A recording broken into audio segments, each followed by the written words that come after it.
Assalamualaikum warahmatullahi wabarakatuh. Ya, Waalaikumsalam warahmatullahi. kembali kita hadir hari ini untuk membahas sesi terakhir ya dari 5 sesi. Jadi hari ini kita berharap ada penggambaran daripada bagaimana sistem remunerasi tersebut, eh, bagaimana perhitungan simulasi sehingga nanti filenya juga akan bisa diuji coba. Ini saya buka dulu. Kemarin belum saya tutup ya.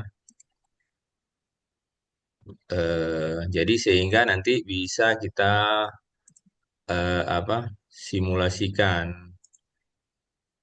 Eh,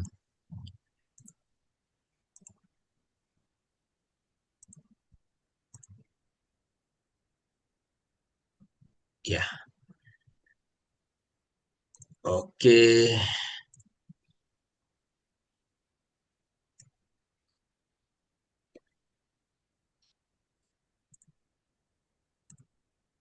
Ya, baik. Kita lanjutkan untuk presentasinya. Izin saya share slide. Oke,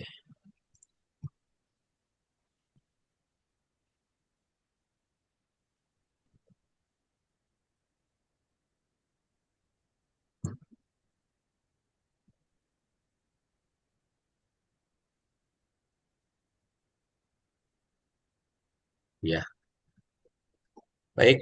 Eh, ya, hari ini kita lanjutkan mengenai eh, ya simulasi kita sehingga kita bisa dapatkan bagaimana yang lebih baik dan pemahaman yang lebih baik terhadap bagaimana sih sistem remunerasi tersebut.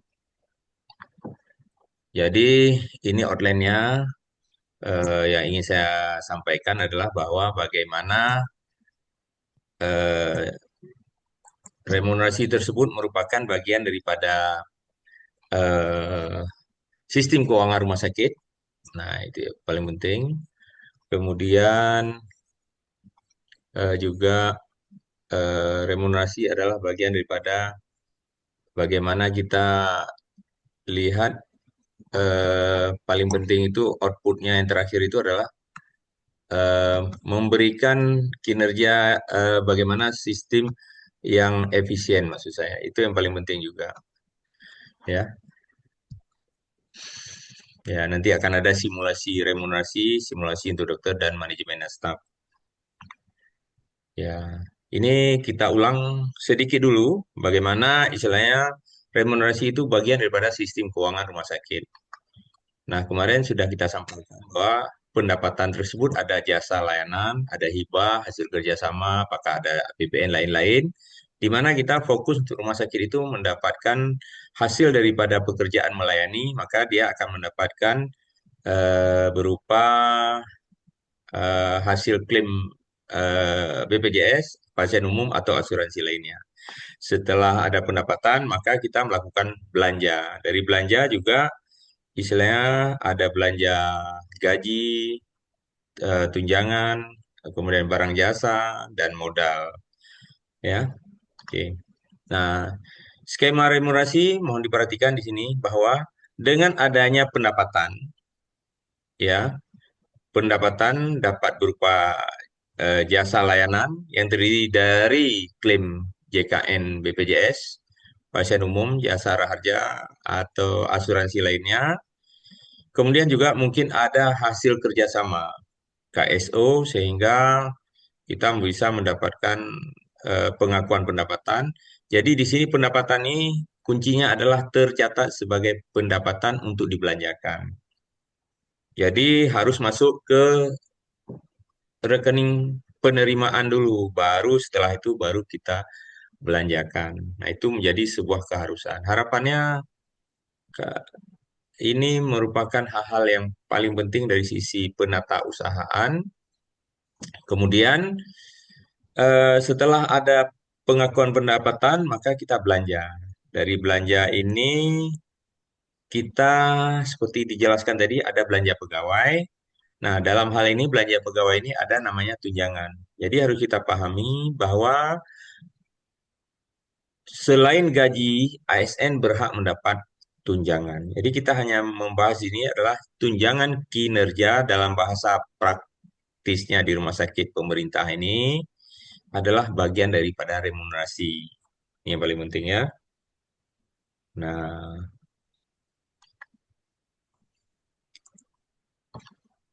nah, jadi definisi remunerasi ini, remunerasi itu dulu yang harus dipahami adalah bahwa remunerasi itu ada gaji, ya, terdiri pada gaji, terdiri daripada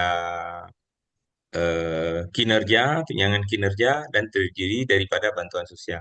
Tapi pada dasarnya di sini yang kita harus pahami adalah bahwa eh, kita hanya melihat sebagai bagian daripada tunjangan kinerja. Jadi tunjangan kinerja inilah yang apa menjadi dasar dari kita ya. Oke,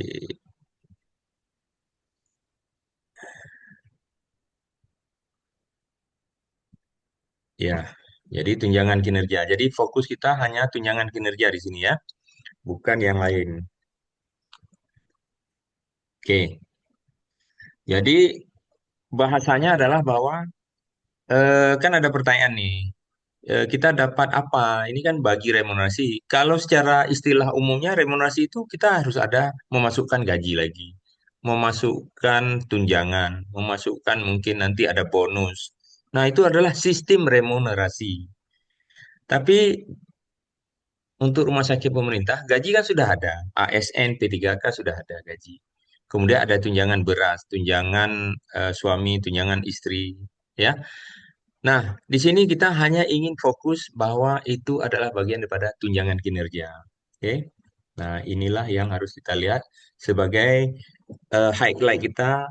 Kita tidak membahas lain, kita hanya membahas tunjangan kinerja. Kalau kita bekerja baik, kemudian beban kerja disesuaikan, kemudian kita berapa kita cara baginya untuk meningkatkan tujuan organisasi. Di sini nanti akan nampak bahwa tujuan organisasi itu akan akan ada di situ nantinya, ya. Oke, kita lanjutkan. Nah, kemarin seberapa besar sih remunerasi? Ya, yang pertama adalah kita lihat dari jasa layanan, ya.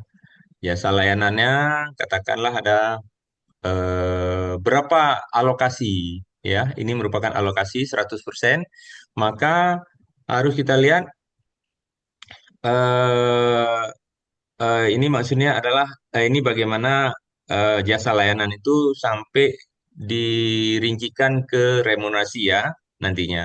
Nah, kita lihat jasa layanan itu posisinya ada di mana. Kita katakanlah dari belanja 100%, ya, maka dia akan ada belanja pegawai 50%. Kemudian kita mungkin kemarin fokus ke pengembangan SDM. Ini juga penting, ya.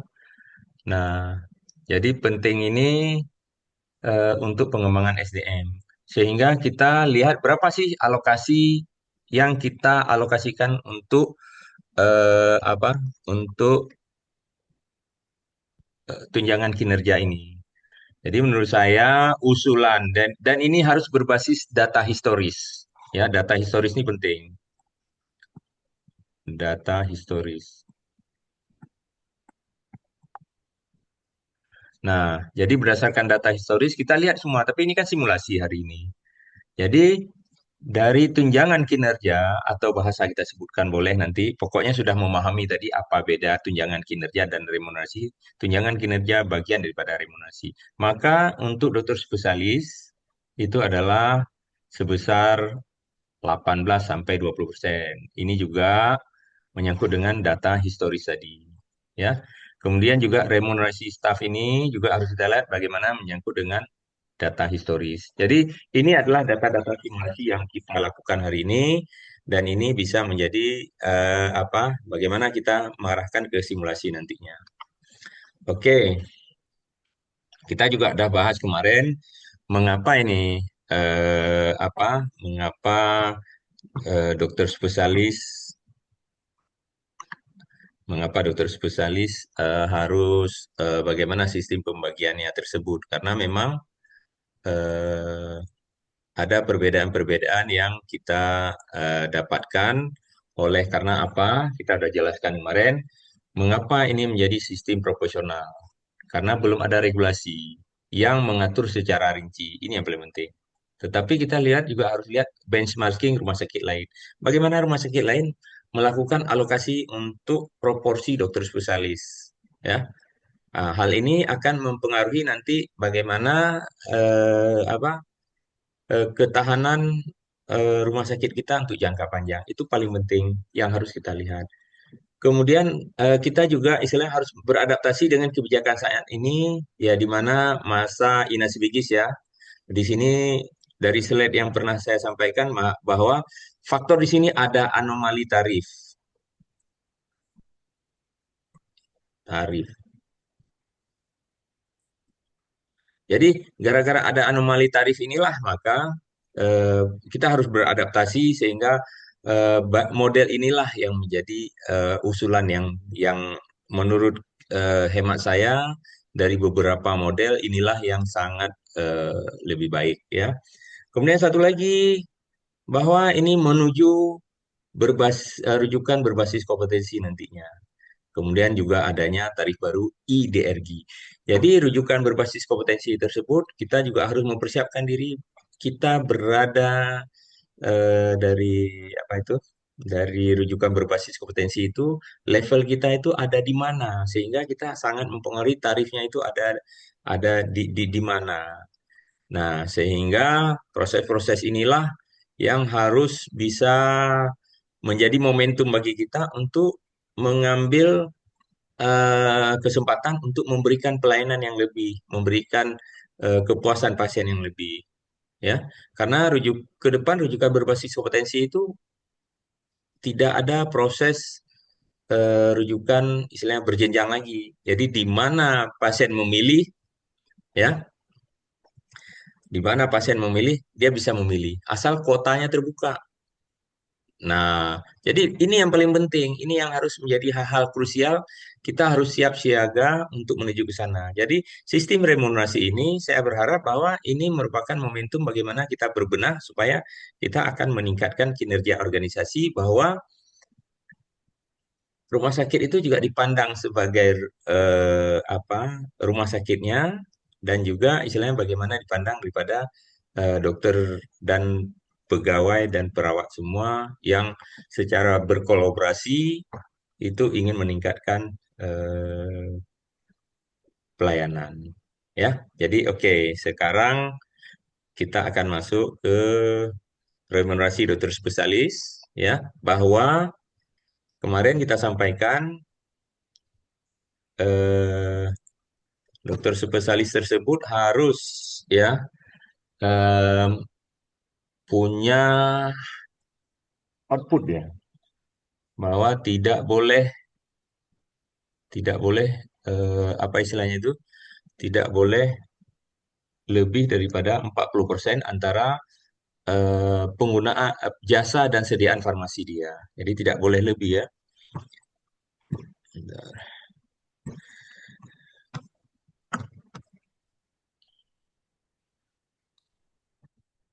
Nah, ini ada persoalan dengan eh, ya kita lihat dulu.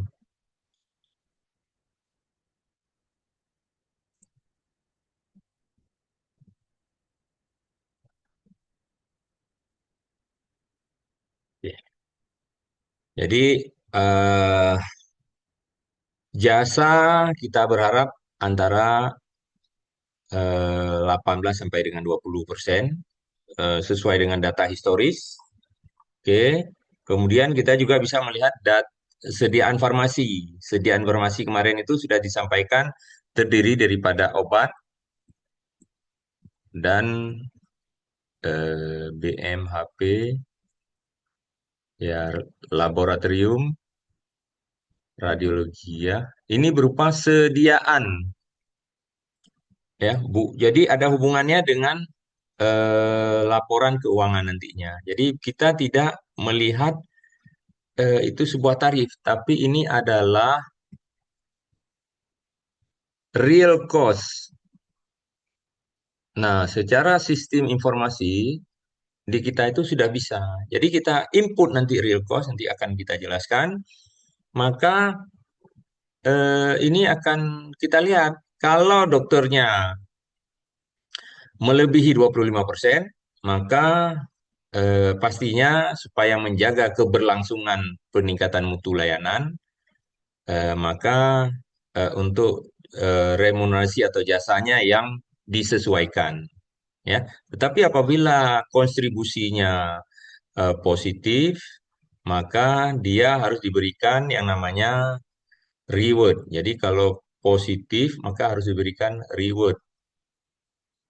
Nah, strategi-strategi inilah yang harus kita lakukan supaya apa? Bahwa bagaimana dokter juga itu harus menjadi apa? Leader untuk proses penghematan, ya. Nah, jadi sediaan farmasi, farmasi itu adalah maksimal ini sesuai dengan Kemenkes ya, 25%. Nah, kalau manajemen, manajemen urusannya untuk efisiensi itu apa? Dia itu belanja operasional lainnya, ya, operasional lainnya. Ini ya seperti ini saya tunjukkan slide-nya.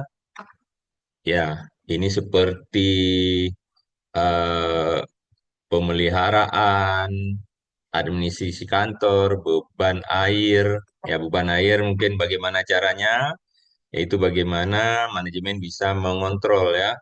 Kemudian juga ini harus bisa dikontrol oleh manajemen jasa penunjang operasional tenaga kontrak, ya.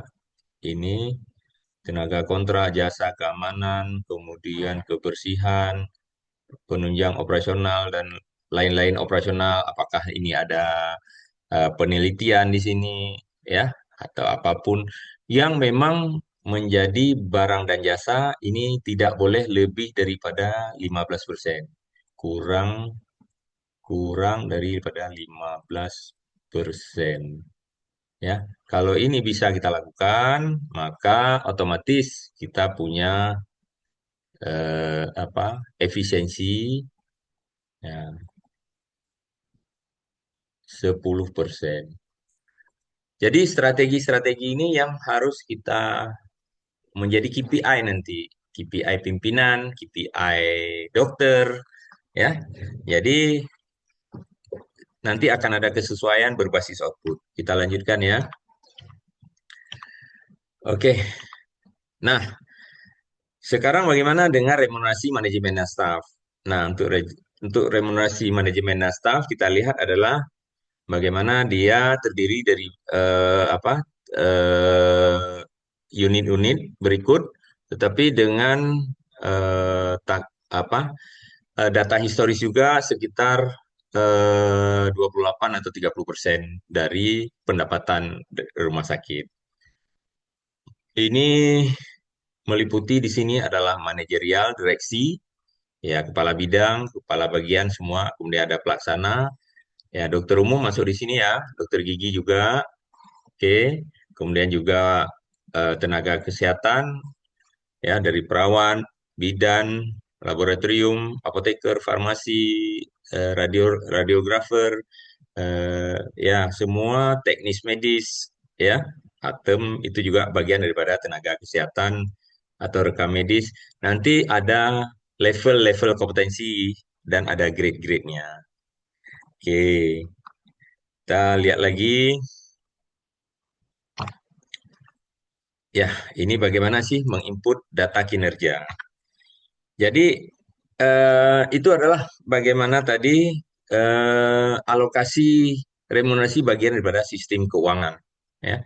Eh, jadi harus dipahami bagaimana itu. Kemudian selanjutnya tahap lanjutannya adalah bagaimana input data kinerja. Nah, untuk proses ke data kinerja, kemarin kita juga sudah bahas bahwa sebetulnya beban kerja itu udah sesuai enggak, sebanding enggak FTE itu. Jadi antara satu unit dengan unit lain, kita harus melakukan yang namanya perhitungan FTE. Kalau FTE tersebut bisa menjadi baik, ya selevel, maka itu yang harus disesuaikan. Nanti akan nampak di di simulasi bagaimana FTE itu menggambarkan beban kerja antara satu unit dengan unit lainnya. Harapannya adalah bahwa beban kerja itu adalah sesuai, ya. Oke. Selanjutnya baru kita input bagaimana kinerjanya, ya. Kinerjanya pastinya kita berbasis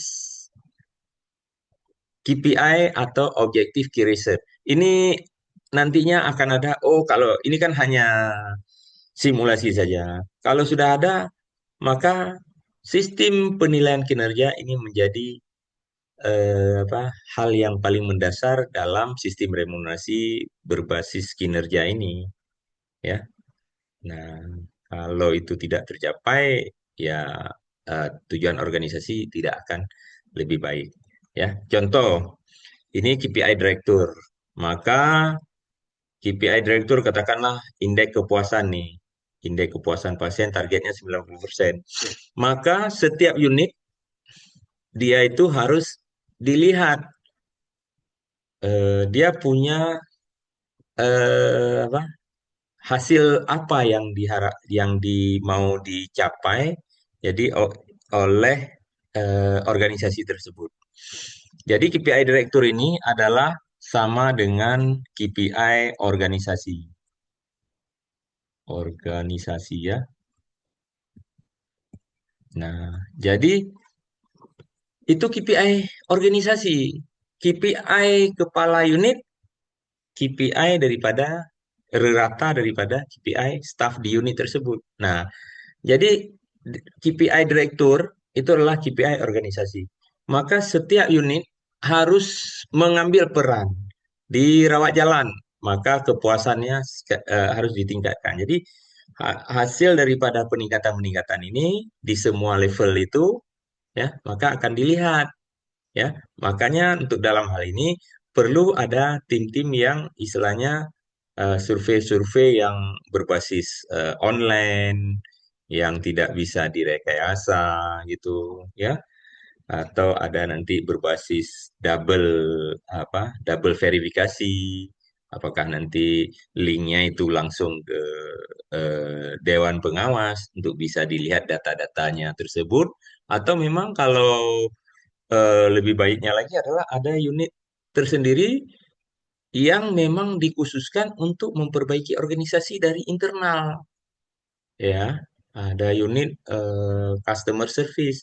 Dia itu harus mencari betul-betul angkanya, bukan istilahnya untuk menghakimi. Jadi, tetapi adalah bagaimana organisasi ini bergerak dan istilahnya betul-betul mencapai tujuan organisasi dengan pola yang model begitu, ya. Nah, selanjutnya kita lihat lagi KPI Wakil Direktur Pelayanan, kita katakanlah. Nah, jadi nantinya akan ada eh, kepuasan dari punya direktur, maka dia juga akan ingin mencapai kepuasannya 90%, kita katakanlah. Jadi hal-hal inilah yang istilahnya menjadi sebuah eh, apa?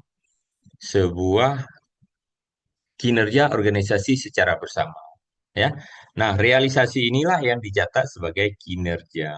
Jadi inilah perlu pencatatan yang paling yang paling mendasar, dan ini dicatat sebagai kinerja wakil direktur. Nah, nanti kalau memang tertarik, nah kita harus susun itu juga per hari. Jadi per hari, oh ini model begini, ini model begini. Jadi saya rasa bisa dikerjakan dalam waktu sesegera mungkin, tetapi kita harus berbasis simulasi-simulasi dulu. Ya, kalau kita mencapai kesempurnaan, nampaknya lebih bagus adalah bahwa kondisi optimal, ya, bukan kondisi maksimal, tetapi kita berproses.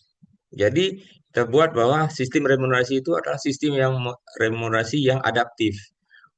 Perlu diadaptasi lagi, perlu kaji lagi. Itu adalah hal-hal yang dinamis. Jadi jangan membuat statis, oh harus diubah dalam 1 tahun. Wah, itu terlalu apa? Eh, terlalu statis dan kita sudah melihat contoh di Kementerian Kesehatan. Oke, baik. Nah, jadi penilaian kinerja ini juga kita lihat misal ada untuk di kepala bidang atau instalasinya di unit ya. Oh, dia harus ada bahwa outputnya laporan 100% tepat ya. Nah, kemudian ya peningkatan utilisasi. Oh, misalnya peningkatan utilisasi poliklinik dari pagi sampai sore sampai malam. Ya, bagaimana caranya? Itu harus duduk, harus ada strategi, harus ada pencapaian. Dilihat utilisasi. Kalau bulan ini katakanlah eh, sampai sore, bisa jadi nanti oh ada dokter spesialis yang mau sampai malam. Bagaimana sistem apa sistem remunerasinya? Ya kalau pasien umum ya harus kita bebaskan. Bagaimana sistem sesuai dengan persaingan di luar di praktek swasta. Jadi kita harus adaptif terhadap hal-hal luar. Ya kalau di swasta memberikan pasien umum 100.000, ya di rumah sakit pemerintah juga harus diatur bagaimana remunerasinya bisa sampai 100.000 juga. Ya hal-hal inilah supaya mendorong peningkatan utilisasi. Begitu peningkatan utilisasi terjadi, maka akan terjadi efisiensi. Maksudnya bagaimana? Ya, berarti dia efisiensi itu harus ditingkatkan karena ya kalau kita tidak gunakan maka listrik juga akan tetap berjalan. Apa eh, air juga akan tetap berjalan. Makanya kita harus mendapatkan pendapatan yang lebih walaupun nanti marginnya itu hanya sedikit. Nah, hal-hal inilah yang harus kita lihat dari sisi efisiensi. Di satu sisi ada juga bahwa oh kita tidak bekerja untuk efisiensi sekarang itu WFH, work from home. Jadi dia itu adalah tidak bekerja di hari Sabtu, tidak bekerja di hari selang-seling gitu. Itu bagi pekerjaan-pekerjaan yang bisa dilakukan di rumah. Tapi bagi pekerjaan yang istilahnya melakukan pelayanan, harus melihat langsung, maka itu harus ditingkatkan utilisasinya. Artinya bagaimana? Poliklinik harus bisa berjalan, otomasi, jadi betul-betul tanpa staf EDM pun, maka itu bisa berjalan dengan sebaik-baiknya. Gitu. Sehingga dari satu poli bisa menjadi tambahan poliklinik yang lain-lainnya, sampai nanti bertambah menjadi sampai dengan jam 10 malam, jam 11 malam, jam 12 malam. Dan kita bisa melihat bahwa beberapa rumah sakit dokternya itu praktek sampai dengan jam 12 malam. Ada praktek sampai dengan jam 1 malam. Oleh karena apa? Karena memang keinginan pasien tersebut untuk berjumpa dengan dokter tersebut. Ya. Nah, jadi dokter pun istilahnya karena pasien yang sudah banyak, dia harus mengatur waktu supaya eh, menghindari kejadian yang tidak diharapkan. Oke, kita lanjutkan. Nah, ini KPI daripada kepala bidang contohnya sampai kepala unit ya. Nah, misalkan kelengkapan rekaman medis nih, rekam medis ya. Nah, ini menjadi sebuah keharusan sekarang. Pencapaian satu sehat lagi. Jadi ada satu sehat itu kita pengen istilahnya, oh kita pengen yang terdepan. Nah, ada item-itemnya. Itu kita harus 100%. Bisa, bisa. Nah, bisa untuk hal-hal tersebut untuk dilakukan. Ya, pastinya kalau ini berkesesuaian ya dalam satu unit contohnya rekam medis eh, berbasis paperless. Kemudian satu sehat juga akan tercapai dengan baik. Sehingga apa? Nah, terjadi penghematan biaya yang selama ini mungkin eh, harus melakukan biaya cetak, dikurangi, oh bulan depan bisa lebih menurun, bisa lebih menurun. Nah, target-target inilah yang harus kita lihat di dalam sebuah unit tersebut. Ini setiap unit harus punya strategi efisiensi. Karena strategi efisiensi inilah yang menjadi modal dasar kita untuk menjadi apa melayani dengan mutu yang lebih baik. Nanti akan saya jelaskan juga. Oke. Nah, ini kita masuk ke simulasi remunerasi, ya. Nanti kita akan membahas simulasi remunerasi, simulasi dokter spesialis, manajemen dan staf, ya. Nanti akan ada juga dijelaskan mengenai professional grade. Nanti setelah itu kita akan lihat bagaimana hubungan kinerja dan organisasi. Ya,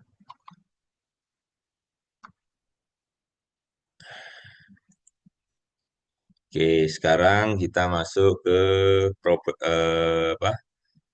eh, Masuk ke simulasi remunerasi ya. Itu bisa dibuka linknya. Kalau bisa mau masuk silakan. Link udah dibagi bisa dibuka ya. Nanti coba dilihat.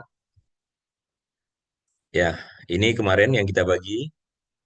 Sudah saya bagi. Coba dilihat linknya.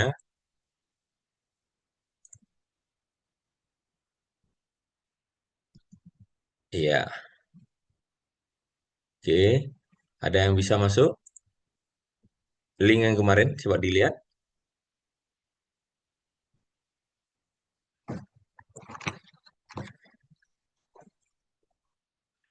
Ya, nanti kita masuk. Masuk di sini. Ya,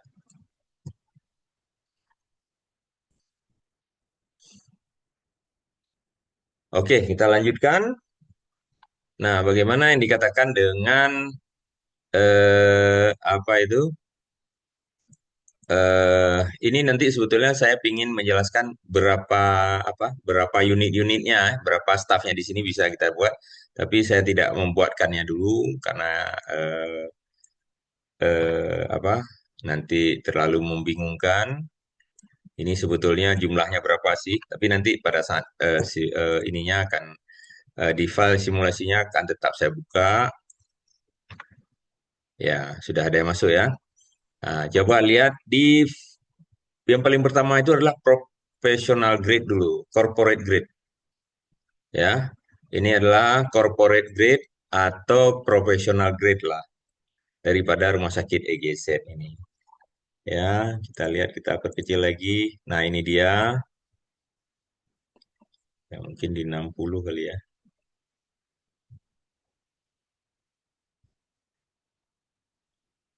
Ya. Nah, ini pas ini. Ya, kita lihat begini dulu. Nah, jadi kita lihat direktur ada di posisi berapa ya? Eh,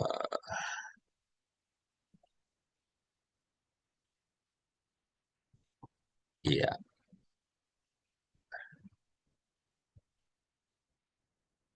ya kita lihat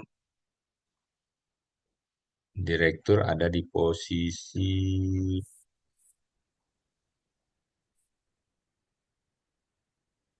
ya katakanlah 17. Ini sesuai dengan kesepakatan kita nantinya. Ya, bisa di 17, bisa di 18, ya sama aja. Tapi dari direktur ini kita lihat kemarin ada corporate grade itu kan dihitung berapa sih nilai basic tersebut. Dari nilai basic tersebut, maka bisa kita lihat apa? Ya, dari nilai ini ini katakanlah ini dari nilai yang paling bawah. Tetapi ini kan untuk sebuah sistem remunerasi sebagaimana dari high remunerasi bukunya. Jadi ini sudah merupakan file-file yang umum ya. Nah, untuk kita di rumah sakit eh, struktur organisasi kita itu dimulai dari level apa ya? Katakanlah kita mulai daripada operasional staff ya. Oke. Jadi di sini nilai ini adalah nilai bawah, ini adalah nilai bawah ya dari sini. Kemudian ini adalah nilai atas. Kemudian ini adalah ada midpointnya, nilai tengahnya. Kemudian di antara nilai-nilai tersebut sebetulnya dia itu ada namanya JND. Nah, JND itu adalah batas antara level itu berapa berapa selisih poin yang dibenarkan diharapkan, ya. Nah, mungkin selisih poinnya sangat besar. Nah, inilah uniknya remunerasi. Jadi dibuatlah antara level itu 20% kah. Kemudian semakin tinggi biasanya dari yang saya ikuti pelatihan di swasta, maka itu semakin tinggi memang ya. Oke, jadi ada level-levelnya. Ya, inilah yang menjadi tugas-tugas kemarin. Saya sedang melihat tugas, tapi itu bagaimana teman-teman itu memahami apa gunanya. Oke. Nah, silakan aja nanti diubah ini ya. Biasanya 20%. Yang kita ubahnya di sini. Nanti saya akan buat hijaunya ini ya. Kan saya buat hijaunya yang bisa-bisa kita ubah. Oke. Nah, ini kita ubah aja ini. Yang lain tidak perlu kita ubah. Yang lain hanya kita tentukan kita ada di posisi mana. Katakanlah ini 20 sampai 25%. Oh, di jabatan beban kerja pada saat kita simulasi beban kerja direktur yang sangat lebih tinggi. Nah, bisa jadi sampai 30%, bahkan 40% pun bisa ya di wadir dan 30%. Nah, coba perhatikan nilai ini akan berubah midpoint ini ya. Ya, begitu saya enterkan maka dia akan berubah. Ya, oke. Nah, ini sudah kita lihat professional grade. Eh, ini medik spesialis. Walaupun ada medik spesialis 1, 2, 3, tapi pada dasarnya kita sudah sampaikan tadi bahwa medik spesialis ini dia sistem proporsional. Jadi dia itu adalah bagaimana dia proporsinya itu tersendiri, jadi tidak masuk di dalam grade ini. Dulu di awal-awal sistem remunerasi ini berlaku, grade dokter spesialis itu dibuat 300%. Nah, satu grade ini. Jadi dibuatlah 300% modelnya. Tapi menurut saya, ya proses-proses itu ya sama aja. Tidak memberi sebuah makna yang lebih baik. Alangkah lebih bagusnya bagi kita rumah sakit yang lebih praktis kita melihat dengan benchmarking rumah sakit di daerah, maka proporsi harus kita berikan dan di KMK bukan KMK per Dirjen Dirjen Keslan kemarin juga istilahnya mereka sudah menyusun berdasarkan proporsi-proporsi ya. Jadi proporsi dokter spesialis berapa, dirawat inap berapa, rawat jalan berapa, itu berbasis data. Tetapi data tersebut range-nya itu sangat tinggi. Jadi kalau range-nya sangat tinggi, saya rasa juga istilahnya itu menjadi multitafsir lagi. Nanti untuk perawat diberikan subsidi lagi ya. Akhirnya itu sangat-sangat subjektif akhirnya. Oh, kita mau kasih apa? Karena dia sedikit, kita kasih range-nya tinggi. Itu tidak apa? Ya itulah namanya sistem remunerasi menuju kepada kondisi-kondisi yang optimal. Oke, kita lanjutkan. Kemudian yang paling tinggi di sini untuk corporate grade itu adalah direktur, kemudian ada wadir, kemudian ada ya ini ada level yang sama ya, strategic level 3 dengan medik spesialis. Ini sama poinnya. Oke, nah kita lihat juga ini yang diperhatikan poinnya ini aja. Ya, poin ini hasil daripada perhitungan dan bisa dilihat berapa sih JND-nya. Ya, nah ini merupakan ketetapan-ketetapan dan kesesuaian-kesesuaian. Jangan pula terlalu tinggi juga, tidak baik. Tetapi yang dilihatkan adalah boleh sampai dengan 40%. Nah, ya, oke, baik. Nah, selanjutnya kita masuk ke rekapitulasi. Ya, rekapitulasi. Ya, kita katakanlah ini klaim ya. Kemudian ada dari kerjasama atau apalah lainnya ini tercatat secara keuangan. Katakanlah klaim mau berapa ini? Mau 5 miliar.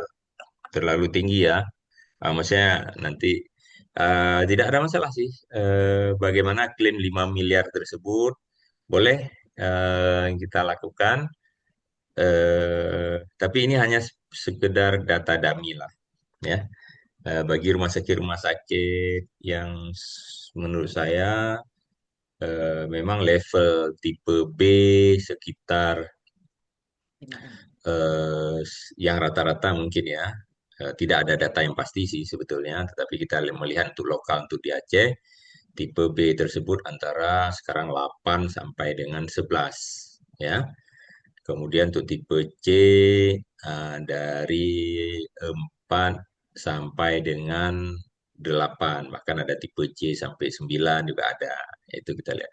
Dari tipe D kita lihat bahwa ada dari ya di bawah daripada 5 begitu. Jadi kita katakanlah maksimal kita mau ngambil di tipe B nih. Boleh kita main di 8 miliar katakanlah. Ya. Nah, dari 8 miliar tersebut, maka kita lihat ini ya, total pendapatan adalah 8,1. Berapa sih untuk belanja pegawai? Ya, untuk belanja pegawai ada 4 M ya. Nah, kemudian nanti ada pengembangan SDM. Ya, inilah yang harus menjadi konsensus kita, pengembangan SDM apa yang harus disupport. Ini harus ada juknisnya, apa saja yang harus dilakukan. Kita berharap dengan pengembangan SDM ini, maka kompetensi SDM semakin meningkat. Oke. Nah, alokasi remunerasi sebagaimana rumus tadi adalah ya ini dia ya. Jadi dikurangi semua dari 2% ini ya. Nah, dapatlah alokasi remunerasi tersebut ya 3,96. Oke. Nah, untuk remunerasi manajemen berapa? Kita katakan tadi remunerasi manajemen adalah 20 sampai eh, 28 sampai dengan 30. Ya, katakanlah ini 29%. Oke. Nah, lihat ininya aja ya. Lihat ininya saja. Oke, lihat berapa remunerasi untuk eh, manajemen dan staf. Untuk dokter spesialis, lihat ini juga ya. Oke, maka dokter spesialis adalah ini. Oh, ini ada yang hilang ini. Nggak apa-apa, bergeser nanti kita akan lihat. Eh, ya, oke. Saya perbaiki dulu ini. Remunerasi spesialis berarti sama dengan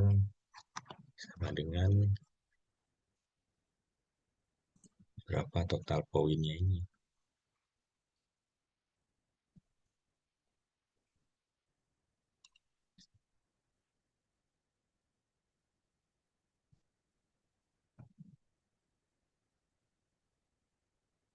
Ini oh ya total poinnya di sini.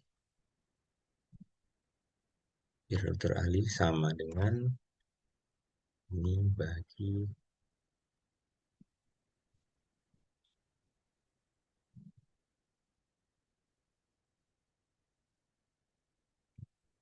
Tapi pada dasarnya dokter ahli kita tidak menggunakan peer sebetulnya, ya, karena kita menggunakan eh, eh, proporsi perhitungan langsung nantinya. Tetapi ini hanya untuk bagaimana sih menghitungnya tersebut, ya.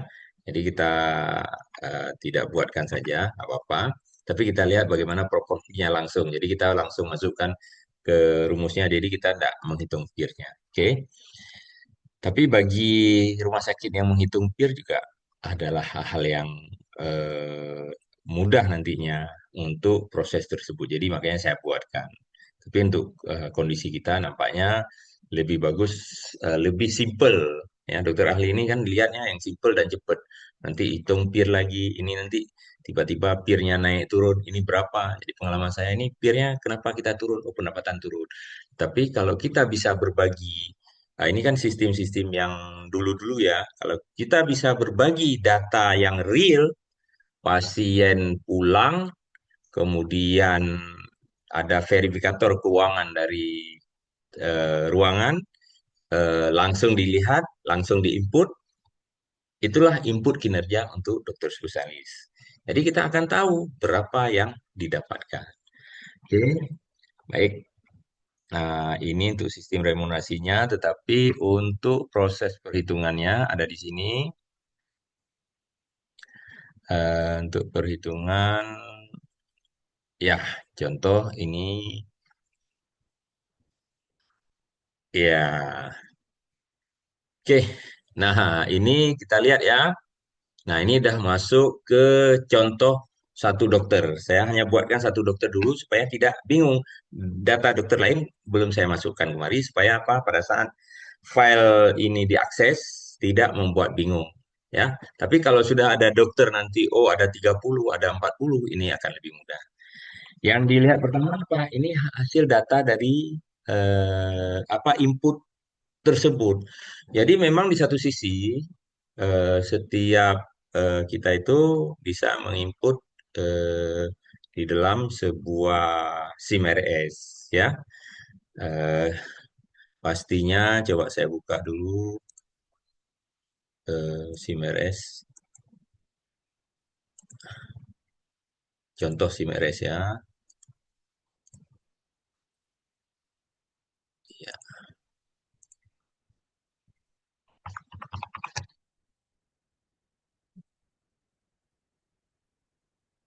Ya, iya, jadi di sini itu SIM-RS kita sudah bisa kita bisa melihat apa sampai berapa sih eh,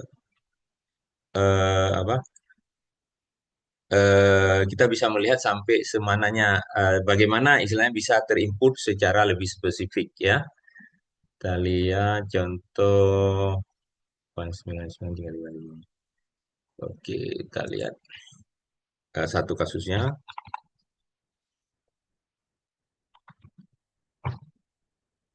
Nah, oh ini hanya di laboratorium ya, tapi tidak apa-apa. Nah, kita ini dari SIMRX tersebut kita sudah bisa melihat bahwa berapa sih tarif yang harus kita sesuaikan dengan kondisi kita. Jadi harus bisa disesuaikan dengan kondisi real. Inilah faktor kunci untuk dokter spesialis untuk efisiensi. Jadi jangan ada lagi duplikasi apa pekerjaan. Jadi sekali bekerja masukkan di dalam sistem, maka ini akan menjadi lebih baik nantinya. Eh, ya.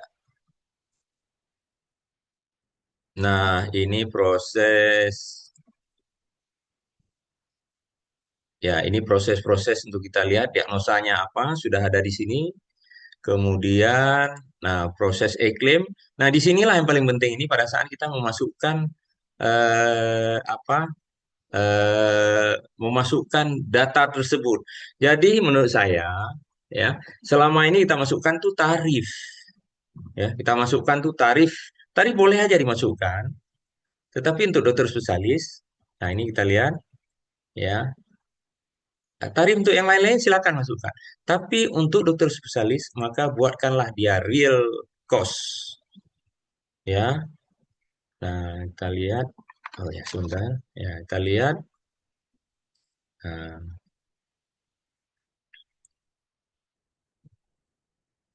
ya, jadi proses-proses penginputannya ini di sini, ya, ini yang harus bisa menjadi lebih spesifik.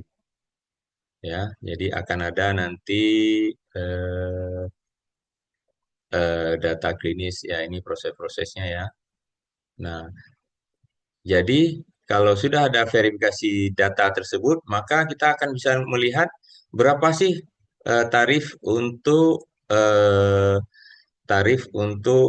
eh, jasa layanan gitu. Jadi, inilah yang harus diinputkan yang real. Maksudnya begini, eh, kita harus buat ada sebuah simulasi dulu sehingga nanti data TXT tersebut bisa kita tarik langsung, ya. Nah, ini kita kembali ke proses di sininya, ya. Jadi katakanlah pada saat kita input, ya, ini kita input berapa dia klaim apa inasi bigisnya. Ini dengan klaim inasi bigis, katakanlah ini diagnosa diagnosa dummy juga ya. Ini kan masih nona. Oke, kita perbaiki nyonya. Ya. Oke, katakanlah ini tidak jadi kita diklaimkan sebagai level 3, ya. Ini nanti perhatikan berubah, ya. kita level 2, ya. Nah, begitu level 2 berubah dia, ya. Sementara sediaan farmasi ini harus menjadi yang real. Obatnya berapa? Ya, kita lihat ada drug di sini, ya. Eh, Obat-obat nanti berapa untuk obat. Ya, kita nanti kita lihat ada nanti tinggal tinggal ambil dari harga obat tersebut. Ini karena ada data juga di sini perhitungannya, ya. Ini karena eh, intinya adalah bahwa di kita tersebut sudah bisa dilakukan. Ini karena datanya masih kosong. Ya, sebetulnya ini datanya lengkap di sini. Jadi kita berharap itu bisa dilakukan sehingga kita bisa menginput, oh ada darah satu. Berarti itu kan kos yang keluar. Berapa sih harga darah? 300. Kita menghabiskan tuh satu kantong darah katakanlah 350.000, ya. Oh, tambah tarif lagi menjadi keuntungan kita. Nah, inilah yang harus kita perbaiki dari sisi apa? eh, eh, dari sisi data mikro, Bapak Ibu semua. Jadi data mikro itu apa? Data mikro yang real. Berapa yang dikeluarkan? Oh, kantong darah. Ada pajak enggak? Pajak 12%, 350 tambah 2. Jadi data-data real aja yang di situ yang menjadi data bahan pokok produksi. Ya, nah, kalau pokok produksi untuk buat kue, harga telur berapa? Ya, harga telur 1.000. Ya, 1.000 kita buat. Jangan harga telur kita naikkan lagi. Karena itu perhitungan biaya satuan yang paling basic. Kadang-kadang eh, kadang-kadang kita harus, oh ini bagaimana cara menghitung unit cost? Menurut saya, nanti juga akan saya sampaikan, untuk pasien BPJS tidak perlu menghitung unit cost. Kita hitung saja biaya satuannya.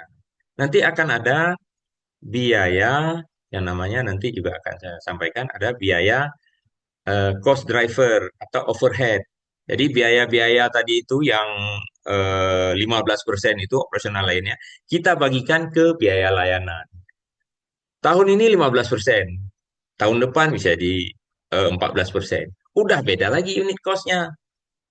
Sementara obat, biaya obat tersebut dengan inflasi, dengan kenaikan harga ekonomi, itu semakin meningkat. Ya, hal-hal itulah makanya kita buat real cost. Ya, kemudian real cost-nya apa? Di sistem informasi kita ini sudah bisa, oh ini dengan batch sekian produk produk obat batch sekian harganya ini. Nanti naik atau turun ada diskon itu juga bisa disesuaikan.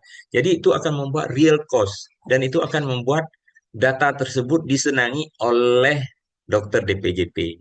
Ya, oke. Nah, katakanlah ini hasil dari TXT tersebut kita input, maka untuk pasien ini, ya, ini katakanlah data obat begini, ya. Ya, jadi kita bisa melihat nih, ada yang langsung di atas 25% akan langsung merah. Ya. Oh, kalau ini 900.000 katakanlah obatnya.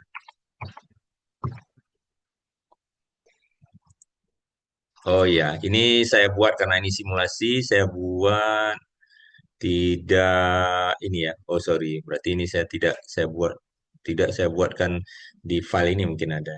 Ya, kenapa ini di Februari? Februari juga begitu ya. Oh iya. Oke. Oh iya, nah, ini di sini katakanlah ini ada data yang ini tadi ya. Ini di Maret kita katakanlah. Ini harga obatnya bukan segini sebetulnya. Harga obatnya cuma 700.000. Ya. Ya, jadi dia akan hijau, akan putih, tidak merah.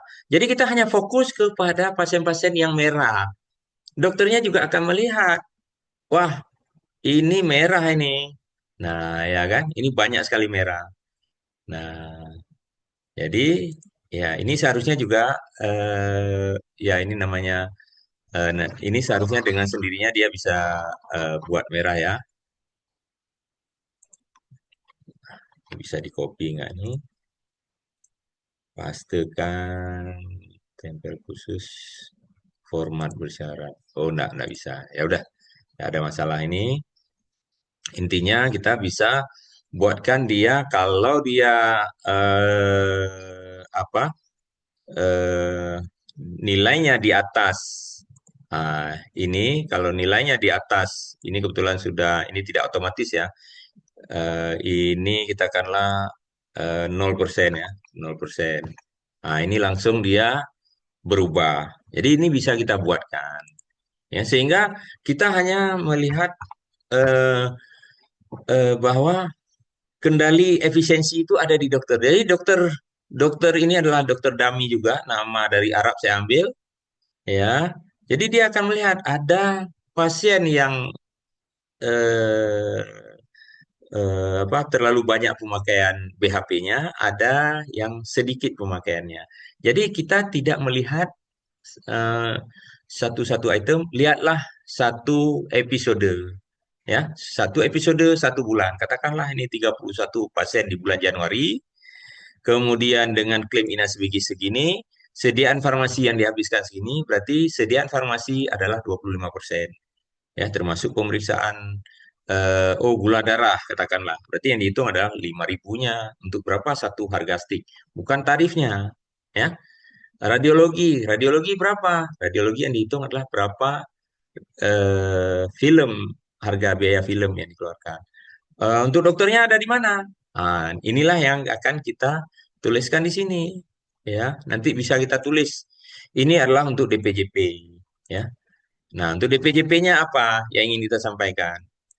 Nah, jadi untuk DPJP, kalau dia sudah menggunakan sediaan farmasi sampai 35%, ya, maka untuk pasien ini harus disesuaikan.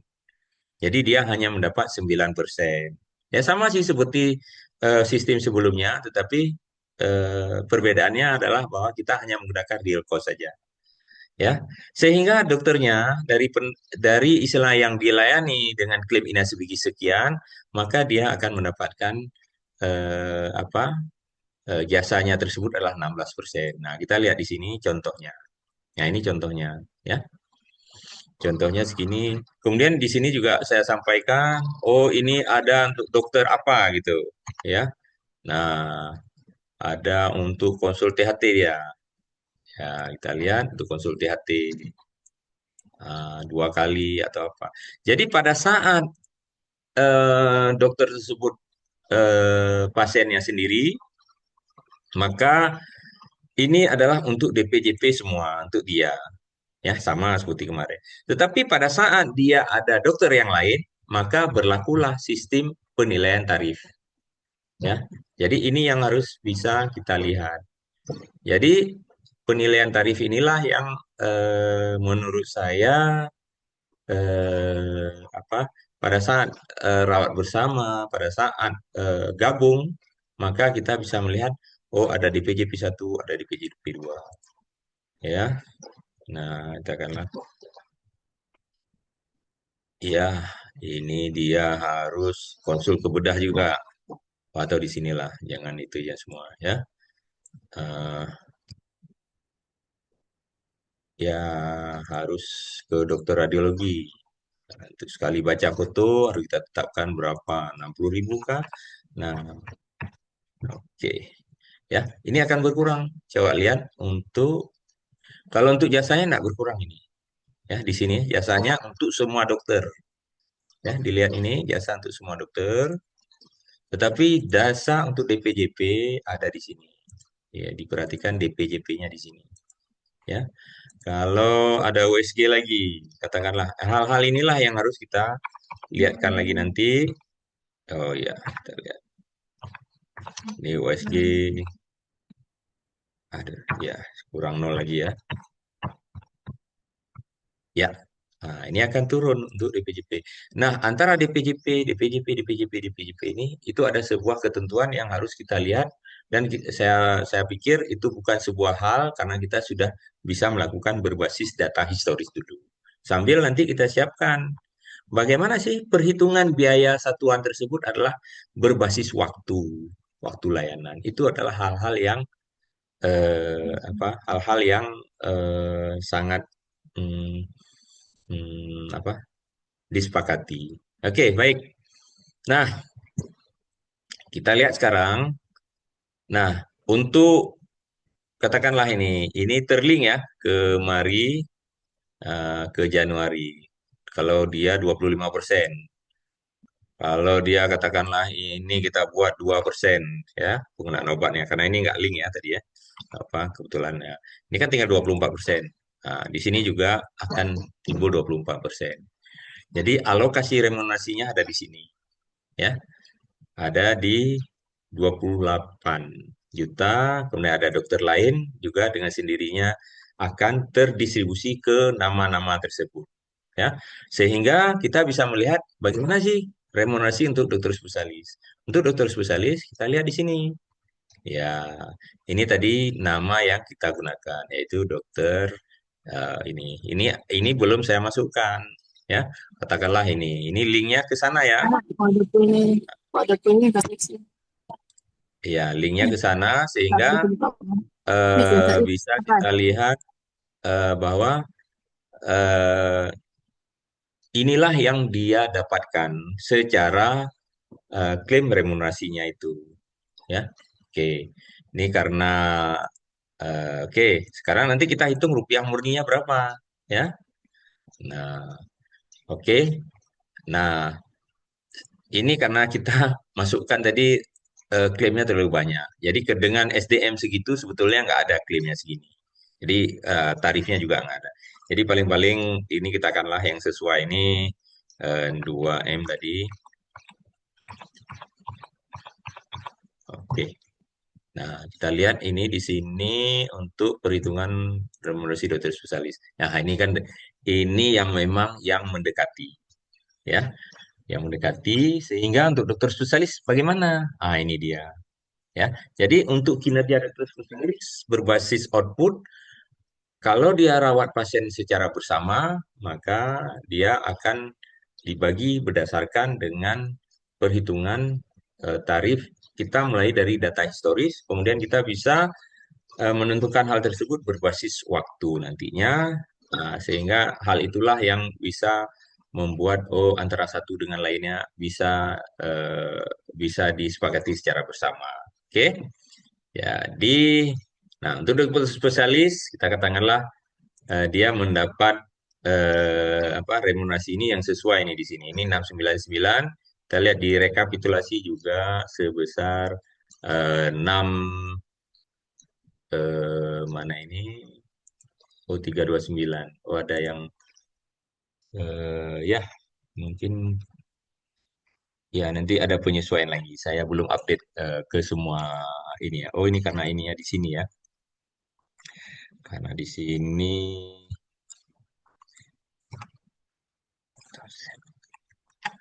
karena di sini tadi rekapitulasi dananya ini sama dengan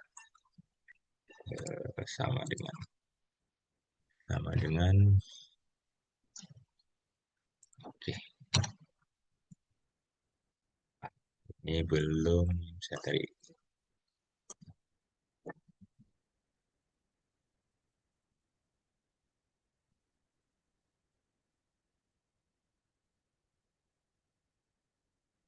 Spesialis kenapa itu?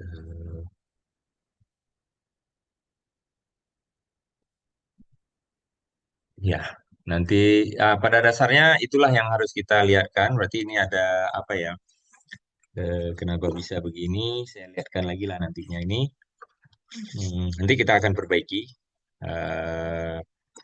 Eh, saya akan dapatkan. Tapi kita prosesnya bisa saya inikan lagi. Oke, baik. Pada prinsipnya model ini yang menjadi sebuah ketentuan kita bagaimana kita bisa membagi remunerasi. Ini karena memang sebetulnya kalau file-filenya ini sudah kita masukkan secara semua, ya.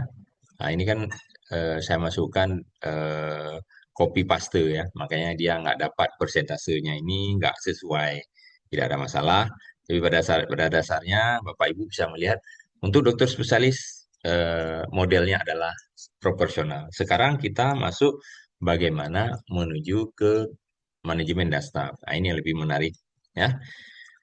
Kuota untuk manajemen dan staf adalah ini yang dibagikan ya. Katakanlah ini 29% dari total tersebut. Berapa dia? Ya, kita lihat. Oke. Ini silakan diubah ya. Bagi yang sudah masuk ini silakan diubah. Yang diubahnya di mana? Ya, diubahnya di sini.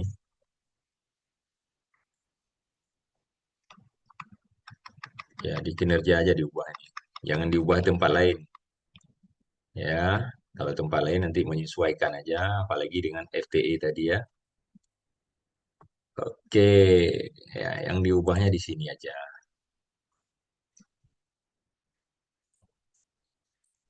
Oke, ya silakan ubah. Bagi yang masuk silakan aja. Wah, ini direktur ya. Eh, Kinerja organisasinya tidak bagus.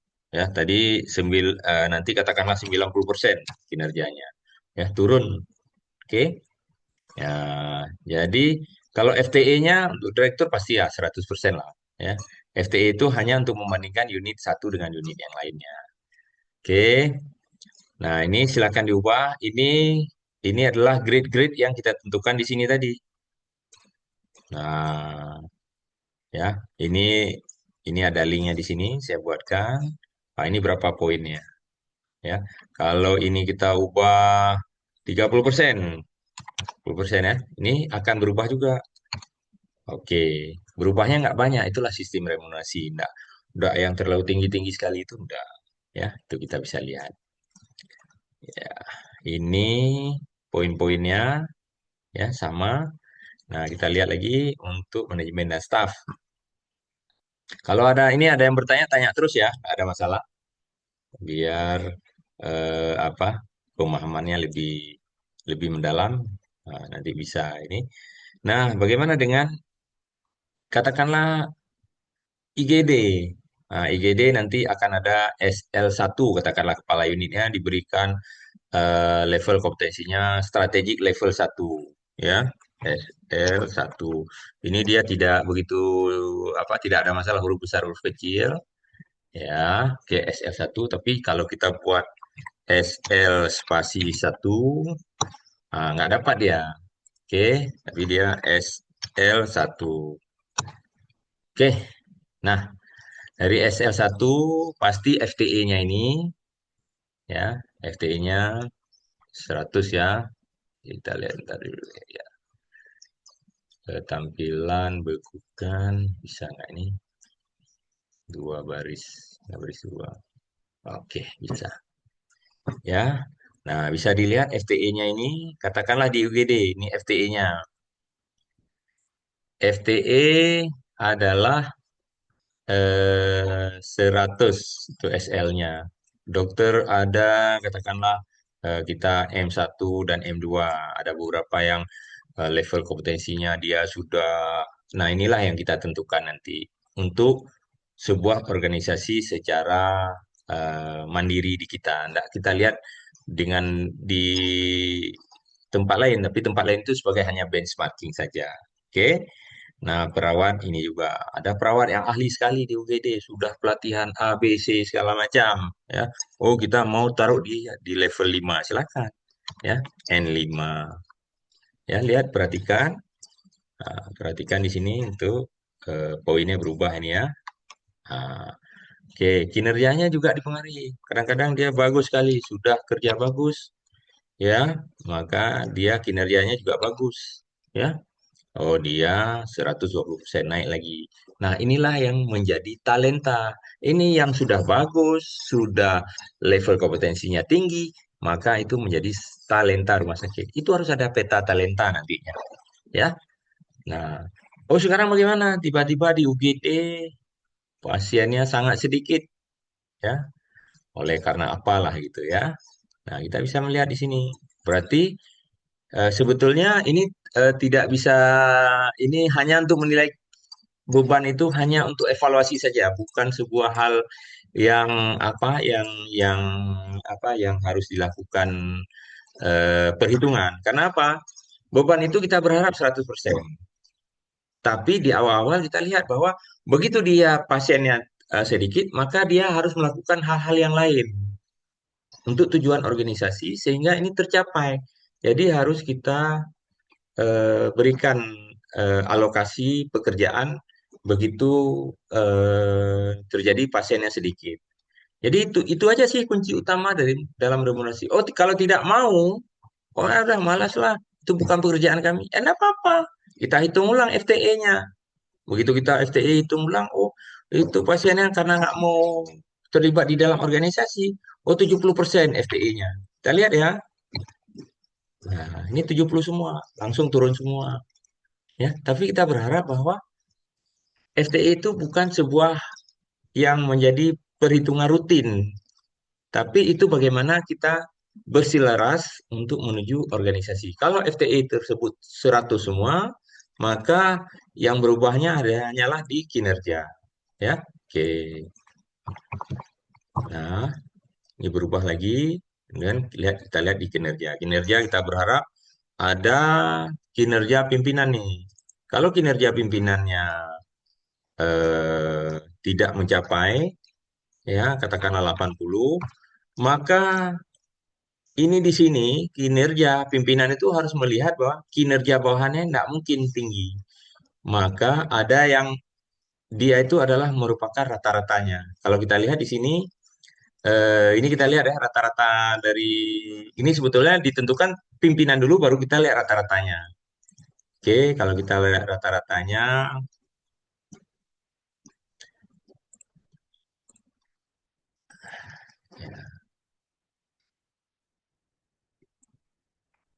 oke berapa rata-ratanya? 97. Ini kita kurangi semua nih. Kita lihat akan lihat ya, turun langsung. Ini 90.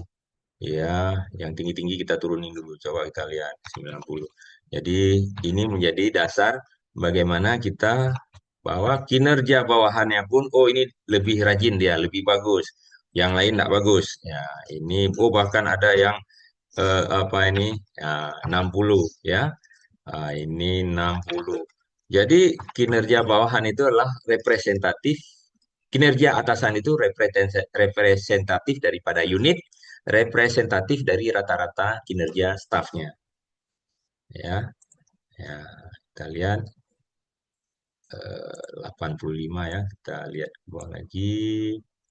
Nah, ini staf sampai dia dapat 80 ya. Ya, ya. Nah, ini kan sudah dapat nih. Oke, sudah dapat. Oke. Ya, udah pas 80. Bisa dilihat ya. Nah, akhirnya apa? Bahwa organisasi tersebut akan mempertahankan kinerjanya. Dimulai daripada unit, dimulai daripada kolaborasi dengan unit lain, ini akan bersatu padu, akan istilahnya bersemangat untuk melakukan hal-hal tersebut. Jadi inilah yang digunakan oleh perusahaan-perusahaan besar, bagaimana istilah KPI dan atau ya OKR, Objective Key Research yang menjadi apa hal-hal yang terbaru sekarang Google juga menggunakan itu apa yang paling penting dia kompetensi kemudian dia hasil apa hasilnya ya jadi kalau organisasi bisa melakukan hal begini saya rasa akan lebih mudah oh kita mau target efisiensi 55% itu bisa terjadi efisiensi 10% bisa terjadi ya jadi ini filenya ya tolong ubah-ubah aja siapa yang bisa masuk ini ada dua yang masuk ini. Ada gurita ya, jumbo, ada sinsila ya. Oh ini lagi menganggur dua-duanya. Oh ini ada aktif nih. Ubah aja, nggak apa-apa. Ya, ini file ini saya berikan. Kita lihat sampai ke inilah sistem remunerasi yang mau kita sampaikan ya. Oke, kita lihat ke bawah ini apa perhitungan kita selanjutnya. Perhitungan kita selanjutnya untuk simulasi adalah bahwa ini rata-rata kinerja nih. Ini rata-rata kinerja kita adalah 92%. Artinya kinerja organisasi ini 92%. Ya, berarti berapa direktur tadi? Kita lihat lagi kinerja direkturnya berapa. Ya, 90% tadi. Ya. Jadi ya kita lihat lagi bagaimana hubungan nanti eh, kinerja matrik peran hasil antara direktur dengan wadir. Tetapi pada dasarnya kita berharap bahwa tidak ada linearitas langsung antara direktur dan ini supaya capaian-capaian ini PIC-PIC-nya menjadi lebih banyak. Maksudnya bagaimana? Capaian direktur tadi indikator kinerja kepuasan. Nah, kepuasan kan itu di setiap unit. Jadi sementara wadir kita lihat dengan hal-hal yang lain lagi ya supaya proses-prosesnya itu menjadi sebuah pencapaian yang lebih banyak ya. Jadi ini direksi dir dan wadir ini adalah namanya BOD, Board of Director ya. Oke. Ya, jadi kalau kita ubah ini, oh capaian dia bagus sekali wadir yang ketiga ini, atau wadir ketiga nanti turun, ya, ini berubah langsung, ya. Dan berubah ini juga berubah ke yang lain-lainnya, dan tidak begitu banyak berubah, ya. Kalau satu dua orang itu, coba perhatikan ya, coba perhatikan di sini, ya. Saya tambah 120. Di yang lainnya berubah banyak nggak? Tidak begitu banyak berubah, ya. Inilah sistem remunerasi. Oke, tidak begitu banyak berubah karena dia mempengaruhi terhadap proses realisasi kinerja. Oke, baik. Artinya apa? Ya kita bisa balik ke remunerasi ini ya, ke rekapitulasi ini. Jadi dana yang kita bagikan untuk remunerasi adalah sebesar ini, tetapi oleh karena kinerjanya yang lebih rendah, ya 92% ini, ya sehingga eh, proses ini tidak bisa menyerap seluruh anggaran kinerja. Ini sesuai nih, ya. Oh, akhirnya apa? Oh, dana ini mau kita kembalikan kemana? Kita kembalikan ke pengembangan SDM kembali. Atau nanti, ya itu menjadi hal-hal yang rutinitas. Oh, nanti mau dana itu akan dikumpulkan menjadi bonus, ya. Yang paling penting itu kan tahunan, ya. Jadi untuk bulan ini capaiannya tidak bagus. Tapi itu kan ada perhitungan bagaimana nanti kita eh, tunjangan kinerja di bulan ke-13 atau di bulan ke-14. Tapi kita untuk sistem itu kita buat memang aturannya kalau di pemerintahan dalam negeri ada dan memang itu harus ada bonus-bonusnya segala macam. Tapi di sini itu bisa kita sesuaikan dan kita adaptasi sehingga proses-proses tersebut perhitungan itu bisa kita masukkan bahwa pencapaian kinerja itu organisasi itu sesuai. Jadi ya maksud saya begini, kalau kinerjanya 80% ya rendah-rendah semua, ya jangan minta banyak lah. Nah, itu. Jadi inilah fungsi nanti linearitasnya ke Dewan Pengawas. Tetapi ada unit-unit yang istilah dia bekerjanya bagus, ya. Ya, tapi ya dia hanya berfungsi ke unit tersebut. Jadi proses kompetensi mengejar mengejar target itu menjadi hal-hal yang lebih baik. Saya rasa untuk simulasi begitu, ya. Ya memang agak panjang nanti ada rekamannya, tapi mau nggak mau ya harus dipahami ya. Saya rasa itu untuk proses perhitungan simulasi. Jadi sudah didapat ya. Jadi mudah ya. Jadi tinggal nantinya begitu ada eh, pendapatan tunjangan kinerja hitungnya di mana? Ya berapa pendapatannya? Pendapatan umpan. Oke. Nanti ini akan untuk Dokter Susalis nanti akan ada perbaikan lagi ya. Ini karena ini tidak sesuai dengan di sini ya, tidak ada masalah ya. Oke, ini karena ini menyangkut dengan tarif berapa yang didapatkan. Karena saya copy tidak tidak semua pasien saya masukkan mari. Tapi untuk manajemen dapat dia, ya. Untuk manajemen dapat. Oke, ya, ya, oke ya. Nah, saya rasa itu untuk oke untuk sistem simulasi remunerasi. Kita kembali lagi ke eh, presentasi ya. Oke.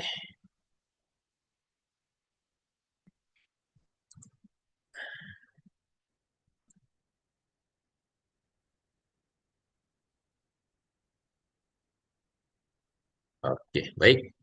Nah, itu sudah disampaikan tadi bagaimana professional grade, kinerja, dan efisiensi. Saya mau sampaikan kenapa istilahnya efisiensi itu menjadi hal yang penting.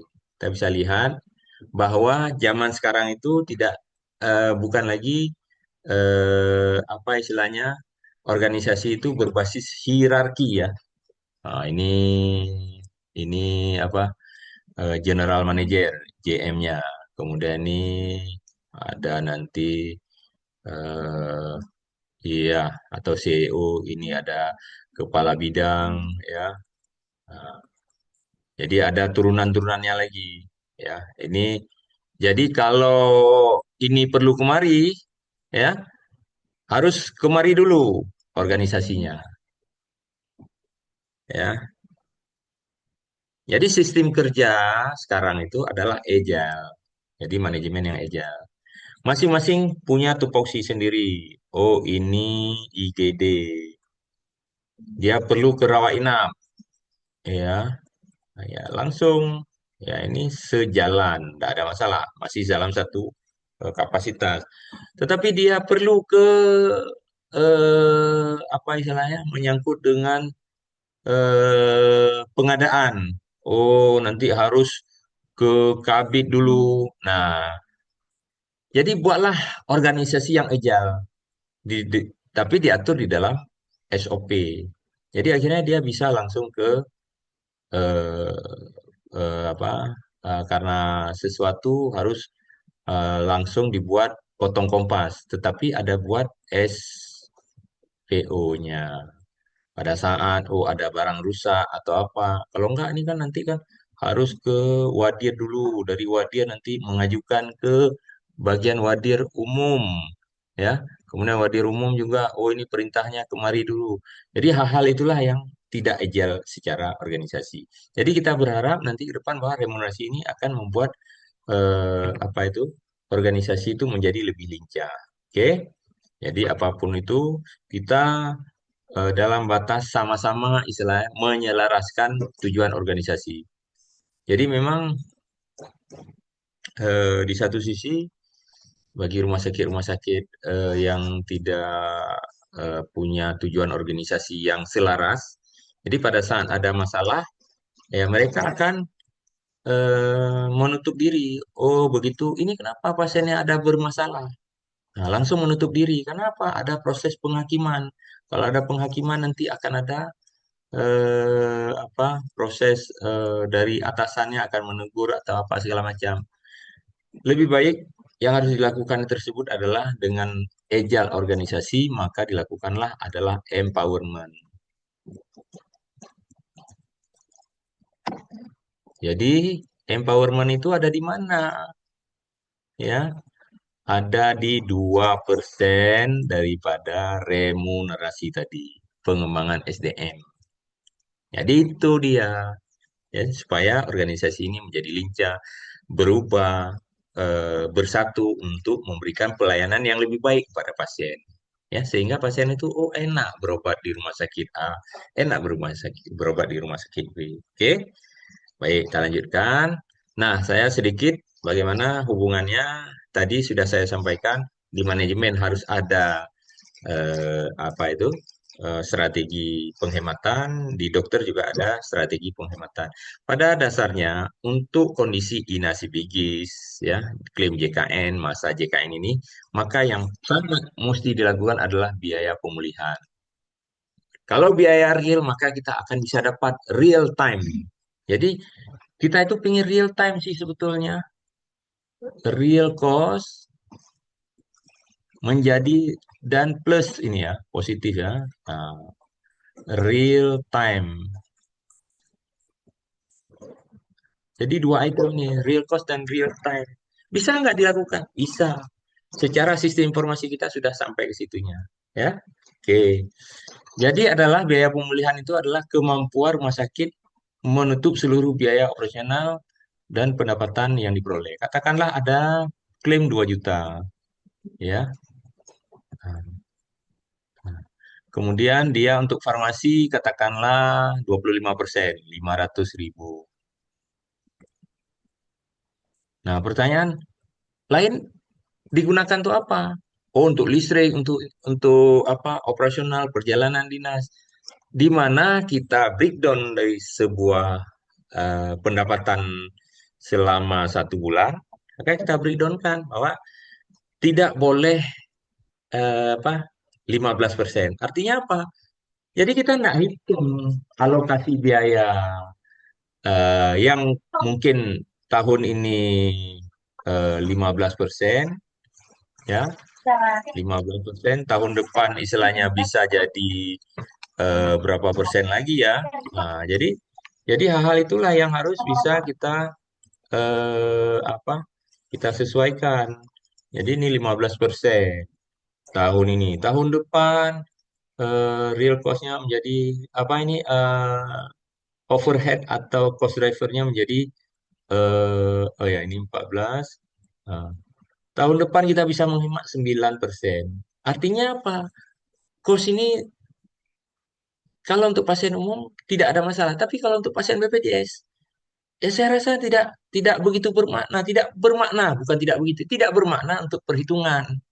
Ya, tidak bisa mencapai ini. Real cost dan real time ini tidak akan bisa mencapai kalau bisa kita menghitung berapa tarif unit cost untuk hal tersebut untuk pasien BPJS. Yang mesti kita hitung itu adalah biaya pemulihan. Ya, real. Oh, untuk obat 500.000. Ya, udah cukup. Yang lain-lainnya kita ada pendapatan nanti 4M. Ya, 4M. Nah, nah, dari sini baru kita lihat berapa sih alokasi untuk biaya ini 10%. Kalau 10% berarti 400 juta, ya. Jadi 400 juta inilah yang menjadi kita bayar listrik di situ untuk bulan tersebut. Kita bisa lihat nanti bulan Januari berapa, bulan ini. Jadi itu akan ada alokasi biaya, rincian biaya yang kita rencanakan. Itu. Jadi saya rasa itu yang menjadi apa? Menjadi proses bagaimana kita bisa melakukan efisiensi, ya. Kalau kita bisa melakukan hal tersebut, maka kita bisa menargetkan, ya. Ini slide selanjutnya akan saya jelaskan bahwa cost recovery tersebut, bahwa pendapatan menutupi biaya, ya, termasuk nanti biaya farmasi di sini, ya, dan menutupi biaya lain-lainnya. Biaya jasa juga di situ, biaya remunerasi yang kita katakanlah untuk biaya pelajar pegawai itu adalah 50%. Oke? Kenapa ini harus kita lakukan? Kita mau keberlanjut ini untuk menilai keberlanjutan operasional. Jadi kalau kita bisa menghemat 10%, ya, kita bisa beli apa? Ya, beli modal, beli mesin, ya, beli EKG, beli komputer, beli apa-apa dengan dana dari 10% ini. Selain ada bantuan-bantuan lainnya dari APBN, tapi ini yang harus kita lakukan oleh rumah sakit. Ini semua elemen harus mau untuk penghematan tersebut. Dan satu lagi adalah mengukur kemandirian, ya. Nah, jadi nanti kalau ini bisa terlaksana, ini bisa apa? Nah, ini akan mudah kita alokasi. Oh, ini kita mau investasi kemana, kemana, kemana. Begitu ada kita pemeliharaan, kita lihat. Oh, kita nggak cukup duit. Minta lagi ke pemilik. Pemilik, kami nggak cukup duitnya ini karena ini. Udah lapor Dewan Pengawas juga setuju. Ayo sama-sama kita memperbaikinya. Modelnya begitu. Ya, kita punya kecukupan, cukup mandiri dari sisi keuangan dan kita bisa menilai bahwa proyeksi keberlanjutan operasional itu bagaimana. Nah, kita lihat bagaimana sih sebetulnya. Kenapa sih kalau kita tidak melakukan itu akan timbul utang, ya? Nah, jadi ini sudah saya jelaskan kemarin ya, sesuai dengan eh, apa peraturan Dirjen Pelayanan Kesehatan lanjutan, ya. Kita targetnya adalah ini dia. Kalau EBITDA margin 15%, tapi minimal laba bersihnya 10%. Supaya kita bisa melakukan apa proses-proses untuk yang lain-lainnya, ya, proses untuk misalnya untuk eh, apa belanja modal seperti saya sebutkan tadi, Kalau kita tidak bisa melakukan ini, ya, tidak bisa melakukan 10% ini, ya. Jadi siapa yang berperan di sini? Yang berperan di sini 25% ini oleh dokter spesialis. Jadi tanggung jawabnya tinggi nih, dokter spesialis. Ini tanggung jawab dokter spesialis 25%. Tanggung jawab manajemen adanya eh, ya termasuk ini sih, termasuk ini karena model baru ya. Kalau yang sebelumnya kan 15% tambah ini ditambah dengan selisihnya ini laba kotor ini termasuk sebetulnya ya termasuk di 25% ini ya. Katakanlah 15%. Ah, ya, katakanlah kita bisa menghemat 15% ya. Nah, jadi sehingga kita punya apa manajemen itu bisa menghemat dari 15% biaya operasional lainnya itu menjadi targetnya 10% ya. Nah, caranya Medica record, tidak banyak yang air terbuang, tidak banyak listrik yang terbuang. Proses-proses itulah yang harus kita lakukan. Sekarang saya akan tunjukkan apa beda efisiensi dengan peningkatan pendapatan ya. Bahwa kalau kita menambah layanan, nah ini bahwa kita pastinya ini harus dilakukan, meningkatkan kepuasan ya supaya loyalitas pasiennya meningkat. Kenapa pasien berobat ke luar negeri semua? Kenapa? Ya karena puas dia ya. Sehingga dia akan memberitahu kepada keluarganya berobat ke sana aja, di sana lebih cepat, lebih bagus, lebih komprehensif ya, lebih meningkat. Nah, kemudian oh kita mau menggunakan eh, apa istilahnya ini layanan baru, boleh-boleh saja dan harus memang ya, dan itu harus. Kemudian juga menarik segmen pasien baru ya, ya. Tapi ini juga perlu diingat ada investasi yang besar. Nah, apa bedanya? Yang saya ingin tunjukkan itu adalah apa bedanya antara eh, apa meningkatkan pendapatan jenis layanan ya dengan efisiensi ya. Kalau efisiensi itu bagaimana kita bisa menurunkan biaya operasional ya, mengurangi pemborosan. Ini yang paling penting ya. Kemudian istilahnya menaikkan CRR pas tadi tersebut ya dibanding dengan kita melakukan ekspansi. Ekspansi ini harus, tetapi dia yang lebih cepat ini adalah efisiensi. Jadi saya memang sebetulnya fokus saya itu sekarang itu adalah bagaimana efisiensi. Efisiensi itu menjadi hal yang utama selain daripada ekspansi, penambahan layanan dan lain-lainnya. Ini saya misalkan ada sebuah rumah sakit lah katakanlah. Oh dia punya utang yang banyak ya. Ya punya utang. Nah kemudian ada utangnya sisa utang seginilah kita katakan. Nah coba lihat bahwa kemampuan rumah sakit tersebut ya. Nah, dengan rumus tadi itu, dengan rumus yang pernah saya sampaikan itu adalah bahwa efisiensi itu mampunya berapa sih? Nah, ya. Kalau kita katakanlah efisiensinya mampu 5% nih, ya.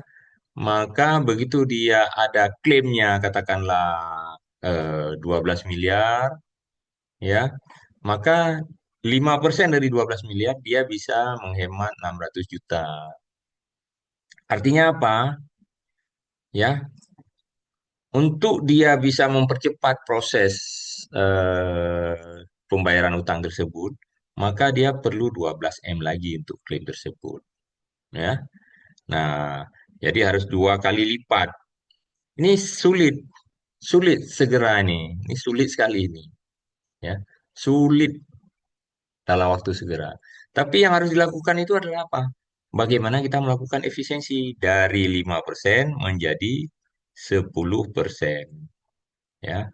Nah, kalau ini bisa dilakukan 10% ini, maka terjadi kalau tadinya pendapatannya katakanlah 12, ya 1 M 1 apa itu?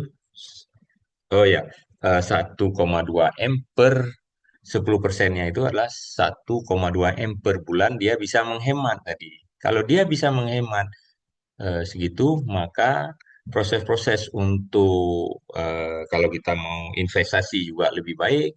Tetapi kalau kita punya utang juga kita bisa memprediksi utangnya dengan sebaik-baiknya bagaimana kita merencanakan utang.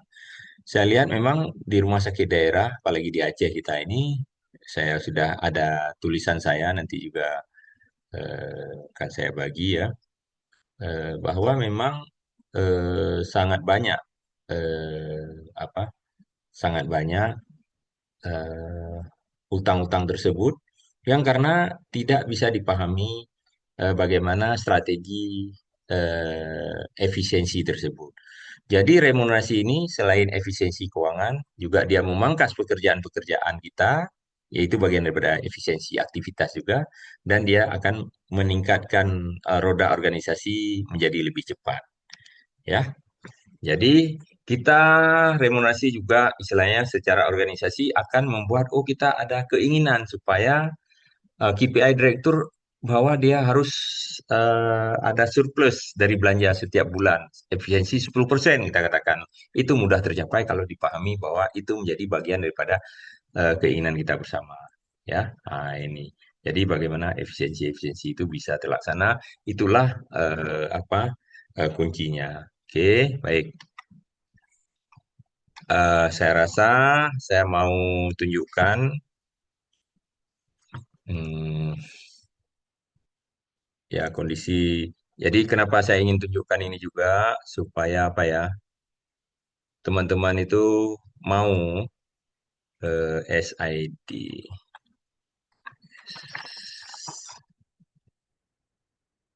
Ya, saya masukkan di sini.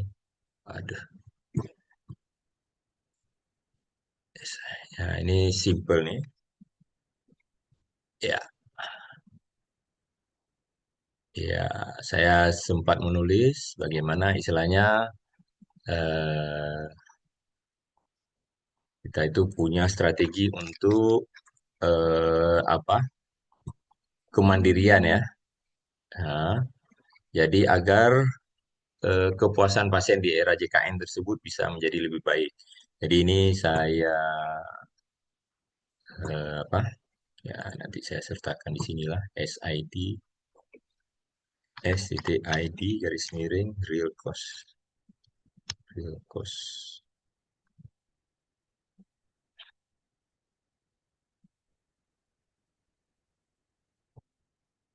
ya ini linknya ya, singkat aja apa linknya. Nah, bisa kita lihat. Oke. Oh, real real ini berarti ya lupa saya.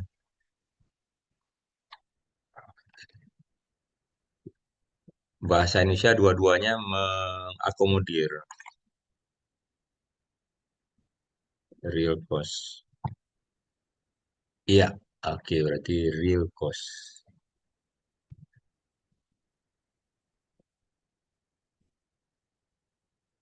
Ya, real cost ini saya lihat di ini adalah bahasa yang baku juga ya. Jadi Bapak Ibu semua bisa melihat nanti bagaimana sih apa eh, bahwa di masa era JKN ini maka kemandirian dan efisiensi rumah sakit itu menjadi eh, apa pilar utama untuk peningkatan mutu dan kepuasan pasien. Di sini saya contohkan adalah bahwa memang ya, nah ini pada saat apa, kita isi tadi, ini merupakan hal-hal yang harus dilakukan. Anda bisa lihat bahwa kalau kita tidak sesuai, maka ini tidak akan sesuai antara ini hasil pendapat apa penelitian saya ya mengenai big data. Jadi memang ini tidak sesuai pendapatan dengan pengeluaran, ada selisih ini semua. Karena hasil dari sini ya tidak sesuai. Jadi kita ingin yang sesuai nantinya. Itu bisa dilakukan. Oke, apalagi dengan sistem remunerasi. Anda bisa lihat bagaimana rumah sakit di Aceh ini dengan utang yang banyak. Ya, ini hasil ada link-linknya juga. Nah, selain utang juga dia ada satu lagi. Kalau tidak dilakukan ya ketidakpuasan pasien, ya. Nah, jadi ini merupakan tulisan saya yang bisa dilihat. Nah, sehingga perlu sih sebetulnya bagaimana yang menjadi dasar kita adalah bahwa sediaan farmasi tersebut harus menjadi apa tolak ukur dari efisiensi tersebut, ya. Nah, oke, saya rasa itu aja dari saya hari ini lumayan lama ya, tapi tidak apa-apa karena kita mau istilahnya simulasi nanti bisa disesuaikan. Oke, baik. Saya rasa itu gimana, Dokter Eva? Atau ada diskusi atau ada pertanyaan? Izin dok. Mungkin dari semuanya para peserta mungkin ada yang ingin ditanyakan. Izin dok, berarti dari Ya. Ya, dari penjelasan hari ini udah mulai tergambar gitu dok, karena udah ada nominalnya aja udah mulai apa namanya udah mulai tahu nih arahnya kemana. Mungkin ya ini kan tadi kan yang dokter sampaikan itu kan baru data dummy kan dok kan. Mungkin kita coba Ya. nanti dengan data real kita. Jadi bisa pembanding dengan sistem numerasi bagaimana dibandingkan dengan sistem yang kita jalani seperti sekarang ini. Mungkin next dok untuk apa namanya selanjutnya kan kita akan menyusun nih dok yang realnya. Mohon ini juga dok. Ini masih dengan coachingnya dokter nih. Kami harapkan apakah dokter Ya. masih bersedia kan dok? Kenapa tercopot nih? Hmm, sorry. Oh, jelas ya suara saya. Jelas jelas Poin dokter. terakhir speaker di mana speakernya? Kenapa enggak ini ya? Kenapa enggak ini ya speakernya? Nggak terdengar ya udahlah. Jadi berarti begini aja. Eh, ya, oke. Ada gangguan buat speaker saya ini. Saya nggak bisa dengar. Coba Dokter Dian ulang. Ya, Ah ya, dokter sorry. dengar dok? Ya, dengar, dengar, dengar. Tadi ini goyang. Oke, Ya. silakan. Ya, jadi dok, dari penjelasan dokter hari ini kan sudah mulai terbayang nih, seperti apa nanti yang uh, sistem renumerasi ini. Memang harapannya kan tujuan kita kan agar semua berdampak ya, efisiensi dapat terukur, kinerja dapat terukur, dan itu bisa uh, menjadi dasar untuk renumerasi ke depan. Kalau selama ini kan itu tidak ada apa kurang asesmennya kurang dapat terakomodir. Nah, mungkin ke depan ini kan kita harus akan buat yang versi RSP-nya kan dokter kan. Ini mohon Ya, kesediaan waktu dokter nanti kita buat timeline untuk kita eh, apa namanya untuk kita realisasikan sistem ini. Mungkin apakah kita mulai dari kebijakannya dulu nanti regulasinya sampai dengan sistem perhitungan sampai dengan apa namanya sistemnya nanti. Mungkin ini juga untuk IT juga mungkin kita harus siapkan karena ini akan menjadi satu software khusus untuk renumerasi. Atau mungkin dokter punya template-nya mungkin bisa kita ya, adopt dokter. Makasih dokter. ya, baik. Pada dasarnya ini kan Google Sheet, kemudian Google Locker Studio itu adalah instrumen yang gratis. Kita tinggal hanya orang yang apa istilahnya ada satu dua orang aja yang istilahnya bisa mengkolaborasi. Jadi kalau untuk template tidak ada masalah. Cuman yang menjadi persoalan bagi saya adalah bahwa eh, remunerasi itu menyangkut dengan apa yang dia dapatkan. Saya itu tidak dalam posisi mau istilahnya apa? Oh ini versi punya saya, enggak. Tapi kenapa dari awal kita sampaikan adalah bahwa teman-teman itu harus memahami semua. Jadi bagaimana memahami? Kalau teman-teman memahami, teman-temanlah yang di depan yang bisa melakukan proses untuk penyusunan tersebut. Nah, saya hanya sebagai pendamping saja. Kenapa? Itu kan sudah mudah, template-nya sudah ada. Ya, tinggal gunakan, kemudian tinggal masukkan, ya. Tidak begitu istilahnya kalau bergeser-geser dikit nanti kita paskan kembali. Jadi tidak capek sih sebetulnya, ya. Nah, jadi template itu adalah template-template sederhana, tetapi bagaimana perhitungan dan lain-lainnya itu yang menjadi nantinya eh, perlu effort untuk usaha yang lebih. Oh, ini FTE-nya tidak 100%, 60% atau 50%, setengah dari yang lain. Nanti akan ada protes. Saya yang begitu-begituan nanti kan kita tidak, kalau jadi kita tetapkan bahwa ini standar-standarnya. Jadi kalau enggak nanti akan timbul protes. Bagusnya kita berproses. Nah, kenapa? Karena begitu ada perubahan hal-hal yang mendasar, ini akan terjadi gesekan-gesekan. Ini yang kita tidak inginkan. Jadi saya tidak dalam posisi itu. Tapi kalau memang mau, ya sudah. Kalau menurut saya dengan sistem ini, kita melihat bahwa ini tujuan organisasi loh. Begitu kan? Kemudian tujuan organisasi ini supaya ini bisa terlaksana dengan sebaik-baiknya.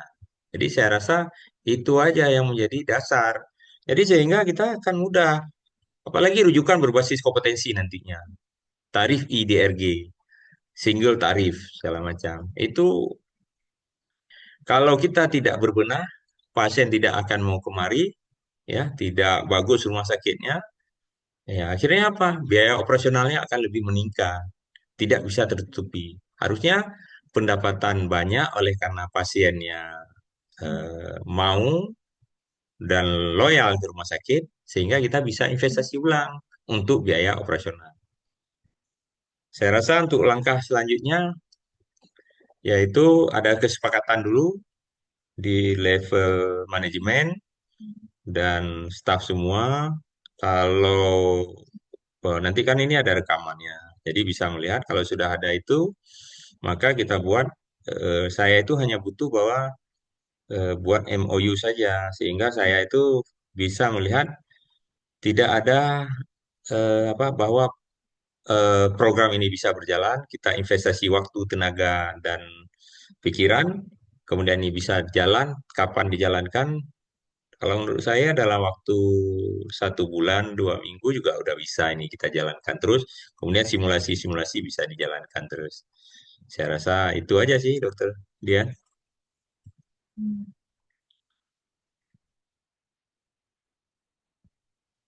Oke,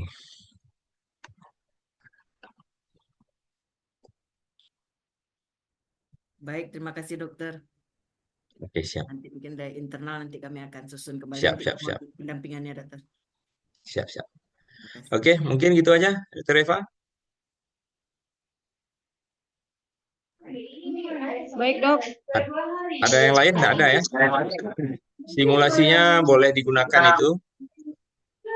Tapi itu belum, itu adalah simulasi dasar. Itu ada link-linknya lagi yang lebih terperinci. Belum saya buatkan, tidak ada masalah. Oke, gitu, Dokter Eva ya. Iya, Dok. Oke, Dok. terima kasih banyak semua. Lainnya kita menunggu apa strategi lanjutan lah, ya, rencana strategi selanjutan. Saya rasa gitu aja. Terima Terima kasih kasih dokter. banyak. Assalamualaikum Banyak, Dok. warahmatullahi wabarakatuh. Waalaikumsalam. Waalaikumsalam warahmatullahi wabarakatuh.